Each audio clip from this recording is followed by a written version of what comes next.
प्रदेशात आंध्र प्रदेशात मडकी किंवा मादगुड म्हणून ओळखला जाणारा हा समाज तमिळनाडू राज्यातही अस्तित्वात आहे.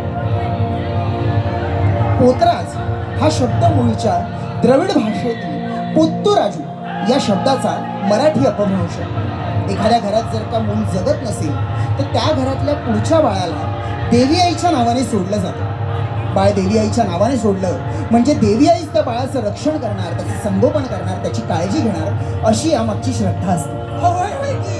आज पतूर देवी आईनंच तारला आम्हाला. साथीचा रोग पळवून लावण्याचा आशीर्वाद दिला तिने. नाही नाही म्हणजे सांगतो, आता पूर्वीच्या काळी साथीचा रोग पसरल्यावरती लोक आम्हासनी बोलवायची आणि आम्ही देवी आईची उपासना करून रोगराई पळवायचो. भटक्या जमातीचे आम्हाला येस नाही. जिथं रोगराई दिसली तिथे आम्ही हाजीर. मग आमच्या या उपासनेनं रोगमुक्त झालं म्हणून काही लोक आम्हाला दान द्यायची.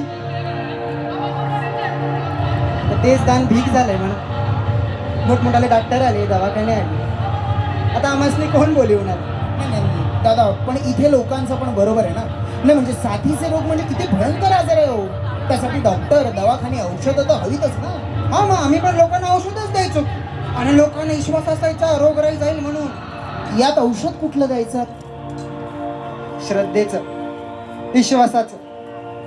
तुम्हाला सांगतो, आपण जगू शकतो हा विश्वास एकदा डगमगला ना तर कितीही दवा पाणी कर, माणूस कचून जीवानीशी जातोच. हा, श्रद्धा असेल, विश्वास असेल तर साध्या कडुलिंबाच्या पाल्यानं पण कांचनाचा ताप निघून जातो. पोतराज, हो तुम्ही फक्त कलाकार नाही, देवी आई आणि तिच्या भक्तांमधला दुवा आहे. पण आज इथे कसं येणं केलं ना, म्हणजे इथे कोणती साथ पसरली? ही काय, ही तुम्ही पसरवली ही साथ? हो हो हो, काय काय काय काय बोलताय? हो, साथ बीत उठून जातील ना ते. नाही नाही, मस्करी करताय ते, सिरियस नाहीये ना. अहो, हा जागरण गोंधळाचा घाट घालून तुम्ही ही भक्तीची साथ पसरवली.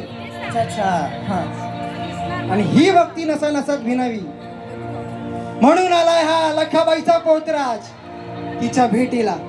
बांगड्याची माळ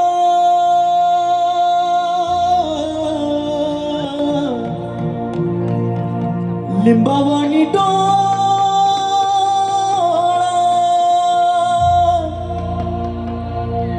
उभी हाय नदीच्या काठाला.